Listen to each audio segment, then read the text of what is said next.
Hello, good afternoon, everyone. So, today we are going to start a new series of geography. तो उसमें हम 11th standard की जो NCERT है उसको पहले कंप्लीट करेंगे. तो I am just directly taking the chapter 2 from the NCERT. और जो भी फर्स्ट एनसीईआरटी का पार्ट है तो वो हम मतलब वो तो इंट्रोडक्टरी पार्ट है, तो वो आपको अगर चाहिए तो मैं उसका एक लेक्चर लेके आ सकती हूँ. Otherwise will continue from this, otherwise you can read from it. Just go through the NCERT, it is very easy. Okay, so let's begin with this theories of origin of earth. And this second part, we will evolution of earth is there, that we will cover in next part. So we'll go with the origin of the earth. Okay, so theories of origin of earth has been classified into two categories. Okay, so one is early theories and second is modern theories. तो early theories में क्या बताया गया है कि अर्थ कैसे means how the earth was formed. Okay, how the earth was form, ये इन्होंने बताया है. और मॉडर्न थ्योरी हमें क्या बताती है कि यूनिवर्स कैसे फॉर्म हुआ है. ठीक है, और तो अर्ली थ्योरीज में ना टोटल कितनी है, 1 2 3 4 5 5 6 7 थ्योरीज है टोटल. ओके, so first है gaseous hypothesis of Kant, second is nebular hypothesis of Laplace, and planetesimal hypothesis of Chamberlain, Jean and Jeffrey's tidal theory, that is also called as gravitational theory, and Russell's binary star hypothesis, and Hoyle's supernova hypothesis, and skimmed interstellar hypothesis. Okay,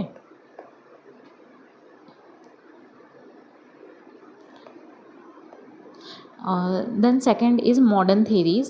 Modern theories state the need to find out how universe was formed, and then automatically we will be able to find the formation of earth. Okay, अगर हमें universe के बारे में पता चलेगा तो definitely हमें जो इनसाइड ऑफ द यूनिवर्स जो भी है तो वो हमें पता चलेगा. जैसे मैटर होगा, कुछ भी होगा.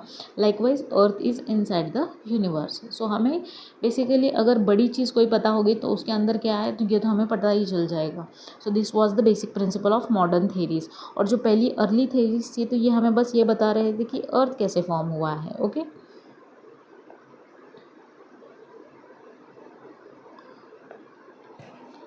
So, early theories focus solely on the evolution of the earth and the planets. Whereas जो recent theories है तो ये हमें मतलब हमारे solve the questions of the universe creation कैसे हुआ. और जो एकदम फेमस कोई मॉडर्न थेरी का मतलब यूनिवर्स कैसे फॉर्म हुआ ये बताती है, और मोस्ट एक्सेप्टेड है तो वो है बिग बैंग थेरी. ठीक है, now we will start with first theory of early theories. So first is gaseous hypothesis of the Kant. तो ये जो इम्यूल कांत थे, जो साइंटिस्ट थे, ये जर्मन फिलोसोफर थे. उन्होंने प्रपोज की है ये थेरी गैसियस हाइपोथेसिस, और उन्होंने बताया कि ओरिजिन ऑफ अर्थ इन 1755 में ये किया है इन्होंने, which was based on Newton's law of gravity. ठीक है, तो ये क्या बिलीव करते हैं कि original substance was initially distributed and was made of cold, unmoving and solid particles. ठीक है, एक तो ये कोल्ड था, ये अनमूविंग था, और ये सॉलिड पार्टिकल्स थे. ठीक है, इससे ये चीज़ बनी हुई थी. ठीक है, और दे वर क्लैश्ड विथ ईच अदर. तो ये जो भी पार्टिकल्स यहाँ पे ऐसे ऐसे बने थे, ठीक है, तो ये एक दूसरे से तो कोलाइड हुए उसकी ड्यू टू द ग्रेविटी. ठीक है, ये कोलाइड हुए ड्यू टू द ग्रेविटी. और ये ग्रेविटी की वजह से फिर क्या हुआ, तो इनके अंदर ना हीट प्रोड्यूस हुआ. It produce the heat. ठीक है, हीट प्रोड्यूस होने की वजह से which induce the angular momentum. तो फिर इसके अंदर एंगुलर मोमेंटम का जनरेशन हुआ. ठीक है, ये इनका मानना है. And then it began to rotate. ठीक है, फिर ये रोटेट हुआ. तो इन्होंने ऐसा बताया है. And later it evolve into hot nebula. तो ये जो भी है तो ये एक हॉट नेबुला तैयार हो गया था इसमें. ठीक है,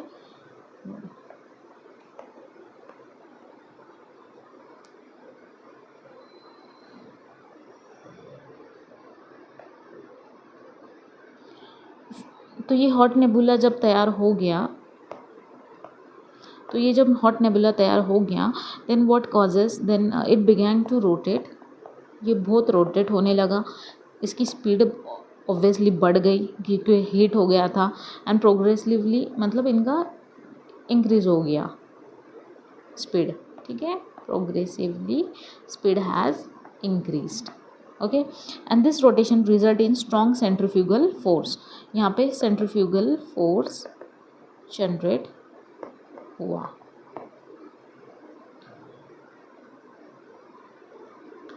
which produce the rings of matters and which cooled it to become the planets and the satellites हो गए। तो यहाँ पे फिर फॉर्मेशन हुआ प्लैनेट्स का और सैटेलाइट्स का, ठीक है।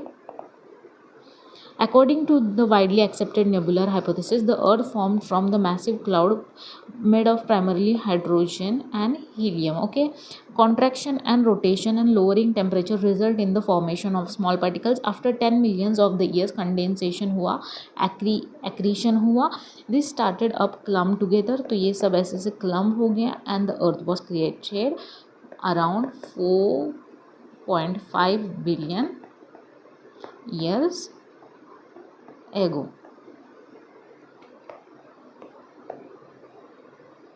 ठीक है। तो ये हो गया हमारा first theory complete.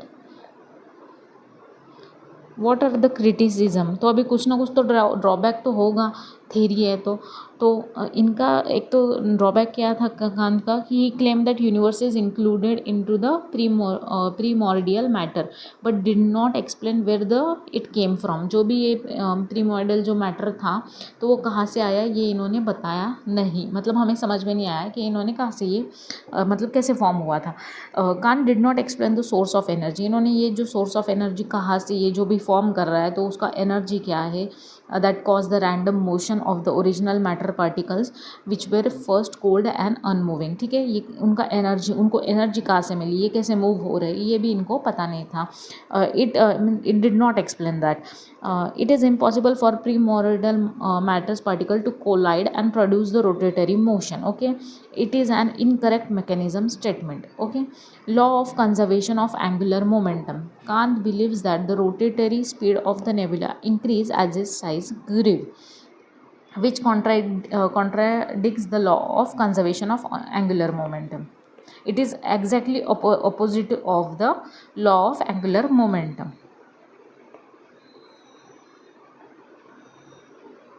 So next theory आती है अर्ली थेरीज में, तो वो होती है nebular hypothesis of lapse theory.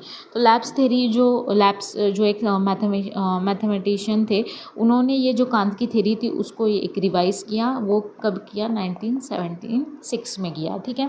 According to the nebular hypothesis the sun was encircled by solar nebula made of primarily of hydrogen and helium as well as dust भी थे। तो यहाँ पे क्या था, hydrogen, helium and dust, okay। Development of disc shaped cloud is caused by the particle impact and friction, ये जो भी डिस्क क्लाउड हमें मिला तो वो कैसे फॉर्म हुआ था, इम्पैक्ट की वजह से फॉर्म हुआ एंड फ्रिक्शन की वजह से हुआ, ठीक है। Planets were formed from the material associated with young sun as a result of accretion process, ये इनका मानना था लैब्स का, ओके। अभी इसके भी कुछ ड्रॉबैक्स हैं जो ये बताने मतलब एक्सप्लेन नहीं कर पाए। तो nebula origins are not explained by the nebula hypothesis. It was unable to explain the source of nebula of heat and motion. According to the nebular hypothesis, because the nebula is a gaseous, the planet should likewise be gaseous. However, this case this is not the case, okay। So next we will take the hypothesis fails to explain how the development of solid planet is caused by house of gas nebula. The planets and satellites should all rotate in the same direction as nebula. However, this isn't the case. So तो इसमें इन्होंने क्या मतलब इसके drawbacks क्या है, तो देखो कुछ प्लैनेट्स तो सॉलिड फॉर्म्स में होते हैं, ठीक है, जैसे अर्थ हो गया, और कुछ दूर के जो प्लैनेट है वो गैशियस फॉर्म में है। तो इनकी थ्योरी ये बता नहीं पाई कि ये गैसेस वाले फॉर्म के प्लैनेट कैसे फॉर्म हुए और आइदर सॉलिड वाले कैसे फॉर्म हुए। और कुछ इनका मानना है कि सेम डायरेक्शन में अगर ये रोटेट हो रहे तो जो कुछ प्लैनेट है जो एंटी क्लॉकवाइज जो रोटेट होते हैं तो वो कैसे हुए। So it could not explain this all the parameters. Okay,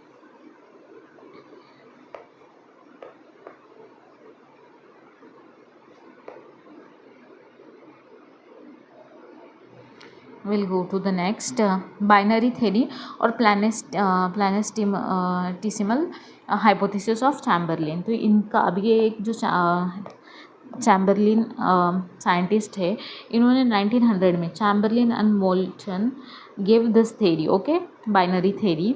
according to this theory another wandering star approach the sun. तो अभी इनका मानना क्या है, वन सेकेंड ना, जो ये स्टार है तो ये खुद एक कोई अनदर स्टार, इनका मानना है कि ये खुद होके अप्रोच कर रहा था सन की तरफ, ओके, दिस सन की तरफ, ठीक है।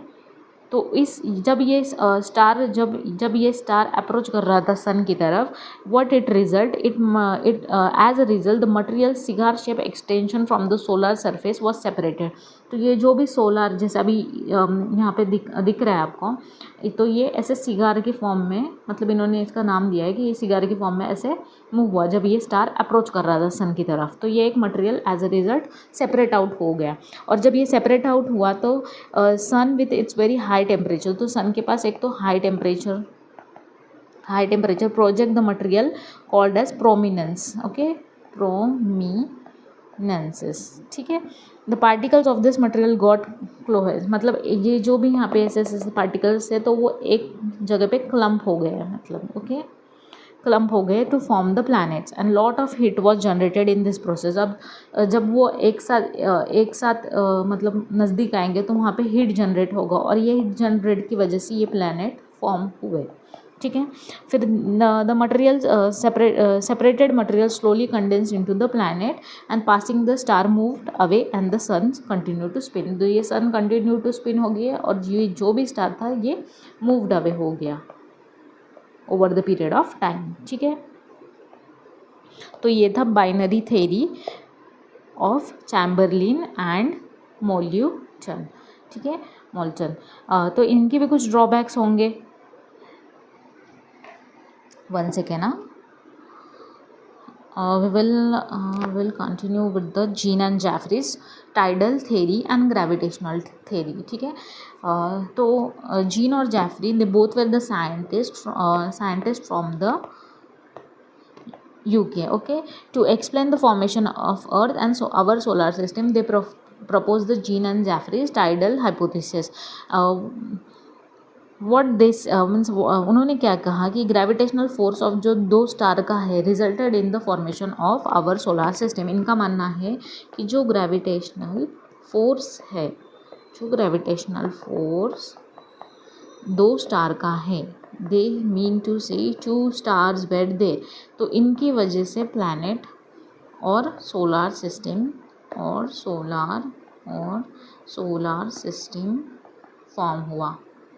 फॉर्म्ड, ओके, ये इनका मानना है।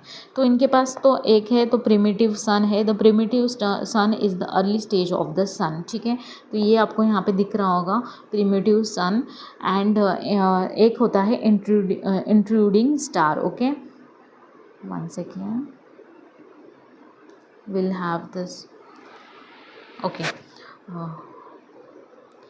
और सेकेंड होता है intruding star. In comparison with the primitive sun it was much larger. जो ये प्रिमिटिव स्टार था ये लार्जर फॉर्म में था, ठीक है, as compare to sun.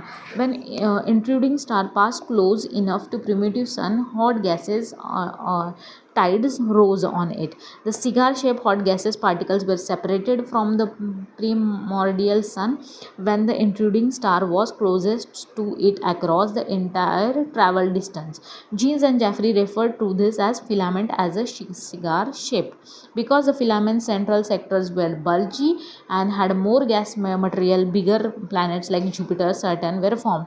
On both the sides of filament, smaller planets were produced. Let me explain you right now. सी तो Jean और जेफरी ने क्या कहा कि देखो, एक तो ये इनके पास एक प्रिमिटिव सन है और दूसरा इंट्रूडिंग स्टार है. तो ये प्रिमिटिव सन जब ऐसे यहीं पे मतलब रहा था तो एक स्टार आया when it approach the sun. तो जो एक फिलामेंट निकला यहाँ से, मतलब हीट जनरेशन की वजह से एक फिलामेंट यहाँ पे फॉर्म हुआ और ये फिलामेंट फिर बाद में ऐसे प्लैनेट्स के इसमें पार्टिकल्स को कंडेंस करते करते ये यहाँ पे प्लैनेट्स फॉर्म हुए जो Jupiter, Saturn and etcetera. This planets were formed okay because of tidal rose away. ये जो भी है तो ये टाइडल की एनर्जी की वजह से यहाँ पे ग्रेविटेशनल पुल की वजह से ये बना और इसकी वजह से ये सब सारे प्लैनेट्स यहाँ पे बने okay due to the intruding star. Okay, तो what are the criticism of Jean and Jeffrey's tidal theory? Our solar system are made up of heavier atomic material, but if the planet's material is curved from the sun, it should be made of lighter atomic material like helium and hydrogen. ठीक है, अगर हमारे solar system planets are made heavier atomic material, but if planets are carved from the sun, अगर ये सन के पास से आए हैं, it should be made of lighter atomic material like helium and hydrogen, but it failed to, ठीक है, it failed to explain this. The process and the mechanism of the condension were not explained. ठीक है, ये कैसे हुआ ये भी इन्होंने किया नहीं, एक्सप्लेन किया नहीं. In the universe, stars are so far apart that there are few chances of intruding stars. This is also they did not explain. So this is one point. And Jean and Jeffrey did not give much information about intruding star and its origin. Okay. सो इन्होंने यहाँ पे भी ये explain नहीं किया कि intruding star कहाँ से आया है, उसका ओरिजिन क्या है and etcetera. Okay, now next is Russell's binary star hypothesis. Okay, so what is Russell's binary star hypothesis? The theory propounded the existence of binary two stars, the bigger one of which ejected mass under the influence of third one coming close at the higher speed, leading to the formation of the planets. Okay, इन्होंने दो star के बारे में बताया, two stars. The bigger one which ejected, तो जो एक bigger one star it ejected mass under the influence of third one. जो थर्ड वन था उसके इन्फ्लुएंस में इसने इजेक्ट किया एक मास को और close at the higher speed and leading to the formation of planet. ये इन्होंने बताया. लेकिन इनका मतलब ड्रॉबैक और क्रिटिसिज्म क्या है? Intruding star and the remnant of the star from which the stuff was ejected are not explained by the Russell's binary star hypothesis. You can check the diagram here. See the collapsing nebula is there, here is the binary star system. तो ये ऐसे गया, ठीक है, और ये आपको यहाँ पे दिख रहा होगा कि ये शुरू में एक बल्क था, फिर बाद में ये थोड़े से मतलब नज़दीक आया है यहाँ पे. See this, you can see later on it tried to join, then it separated one by one and then it started rotating this wise. तो ये यहाँ पे दो स्टार ऐसे सेपरेट हुए and then planets were form, ऐसा इनका मानना है. लेकिन ये एक्सप्लेन नहीं कर पाए कि इंट्रूडिंग स्टार का इजेक्टेड जो भी मटेरियल था, जो रिमेनेंट था, तो वो कैसे मतलब आया, कहाँ से आया, कैसे इजेक्ट हुआ, ये बता नहीं पाए. ठीक है. Now next is the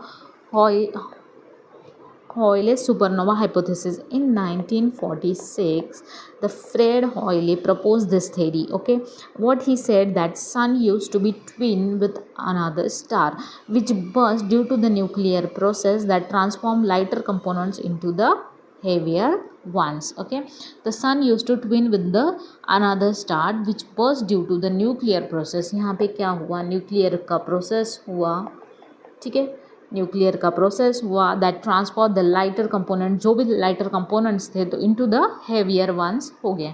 the companion जो स्टार था एक्सप्लोजन हुआ उसका to produce a cloud incandescent gases which he refers to as a supernova stage. उन्होंने इसको, जो भी कंपेनियन स्टार का जो एक्सप्लोजन हुआ तो उसका एक क्लाउड बना गैसियस का, in which he refers to it as a supernova stage. ये हुआ इनका सुपरनोवा स्टेज हुआ. As the nucleus resided far away the sun's gravitational power kept this gases cloud and rest of the star together. Okay, the gases cloud at the supernova stage contains iron and other earth elements. The earth as well as other planets and satellites were formed from these particles. They revolved around the sun because they were in the sun's gravitational field and gradually cooled to the solid form in which planets and satellite exist today. So basically इन्होंने हॉयले supernova hypothesis है, तो इन्होंने क्या किया कि एक तो ये सन था और इनका एक कंपेनियन स्टार था. तो सन की वजह से जब ये जो स्टार इनका स्टार का जब एक्सप्लोजन हुआ तो ये एक ग्लेशियस क्लाउड की फॉर्म में बन गया. तो ग्लेशियस क्लाउड के फॉर्म में बनने से न्यूक्लियस रिसाइडेड फार अवे, ठीक है, nucleus resided far away. The sun's gravitational power kept this gaseous cloud. तो सन की जो ग्रेविटेशनल फोर्स थी उसने ये गैशियस क्लाउड को उसके पास रख लिया and other stars together. Okay, the gaseous cloud at the supernova stage contains, तो यहाँ पे it contains the iron, okay, iron and other elements, जो भी अदर एलिमेंट्स थे तो वो इनके सन के पास रह गया. ठीक है, फिर ये रहने की वजह से the earth as well as other planets and satellites were form from this particles. तो यहाँ पे फिर बाद में ये सब आयरन अदर मटेरियल्स सन के पास रह गया, तो फिर ये अदर प्लैनेट्स, यहाँ पे formation of other planets you can see here. So by one like Mercury, Venus और Jupiter, Saturn, Uranus, Neptune, Pluto, तो ऐसे प्लैनेट का फॉर्मेशन हुआ. ये हॉयलेस का सुपरनोवा हाइपोथेसिस हमें बताता है. ठीक है, now the next is the Schmidt's interstellar hypothesis. According to this theory, the primordial dust began to flow hence into the disc-shaped configuration as it moved at the high pace. These disc-shaped nebulae were further subdivided into rings, each holding asteroids that eventually merged into the planet. तो इनका क्या मानना है कि एक primordial ऐसे dust का molecule primordial, okay, dust का ये यहाँ पे बना, तो यहाँ पे ऐसे क्लोहेजेंस हो गया था. ठीक है, ये डिस्क की फॉर्म में था, ऐसे डिस्क की फॉर्म में, and it move to the high pace की वजह से ये मूव हुआ. ठीक है, and this disc shape nebula, ये जो भी डिस्क शेप का जो नेब्यूला है, it further subdivided into rings. ठीक है, rings and each holding the asteroid. तो यहाँ पे कुछ अभी सपोज यहाँ पे 3 है, तो यहाँ पे एक एस्ट्रॉइड का बेल्ट हो गया, यहाँ पे एक हो गया, तो फिर ऐसे करके eventually that merge into the planets. ठीक है, ये स्किमिड का बोलना मतलब मानना है. और ड्रॉबैक्स क्या है इस थ्योरी के, तो Schmidt did not give the detail about this mysterious substance came to be. Schmidt dubbed these black particles interstellar dust. जो भी ये black particles थे, तो Schmidt ने बोला कि ये black particles है and it tell that it are the interstellar dust.